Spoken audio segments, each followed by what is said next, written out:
കോഴിക്കോട് മാനാഞ്ചിറയിലാണ് ഏറ്റവും കൂടുതൽ ഇത്തരത്തിൽ ന്യൂ ഇയർ ആഘോഷിക്കാൻ എത്തിയത്. ഒരുപാട് പേരുണ്ട്, പ്രായഭേദമന്യേ കുട്ടികളാകട്ടെ, സുഹൃത്തുക്കളോടൊപ്പം വന്നവർ ഒരുപാട് പേര് കുടുംബമായിട്ടൊക്കെ ആഘോഷിക്കാൻ എത്തി. Hello guys, happy new year. Happy new year. എങ്ങനെയുണ്ടായിരുന്നു നിങ്ങൾക്ക് 2024? കുഴപ്പമില്ല.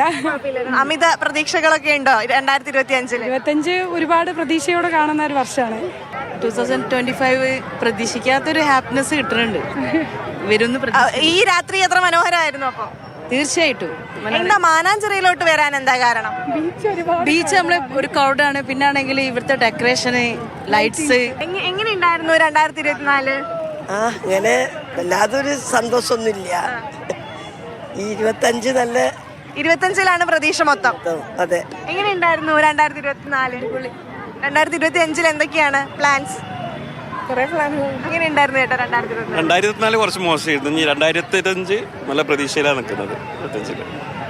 മാനാഞ്ചിറയിലോട്ട് വരാൻ എന്താ കാരണം? മാനാഞ്ചിറ വെച്ചാൽ ബീച്ചിൽ അത്രയും ക്രൗഡാണ്. നമ്മള് മാനാഞ്ചിറ ഇത്രയും ലൈറ്റ് ഡെക്കറേഷനും ഇതൊക്കെ ഒന്ന് കാണാൻ വേണ്ടിയിട്ട് വന്നതാണ്. അപ്പം അത് തന്നെയാണ്, അതായത് മാനാഞ്ചിറ ഏറ്റവും കൂടുതൽ പ്രിയപ്പെട്ടതാക്കുന്നത് ഇത്തരത്തിലുള്ള ലൈറ്റുകളാണ്. ഇത്തരത്തിൽ സ്നോ വൈറ്റ് തീമുകളിൽ ഒരുക്കിയിട്ടുള്ള ലൈറ്റുകളാണ് ഇവിടെ. ധ്രുവക്കരടി ഉണ്ട്, അങ്ങനെ ഒരുപാട്, അതായത് നമ്മുടെ കണ്ണിന് കുളിർമയേകുന്ന, ഇവിടെ വലിയ ആഘോഷങ്ങളോ ഡാൻസുകളോ പാട്ടുകളോ ഒന്നുമില്ല, പക്ഷെ കണ്ണിന് കുളിർമയേകുന്ന ഒരുപാട് കാഴ്ചകളുണ്ട്.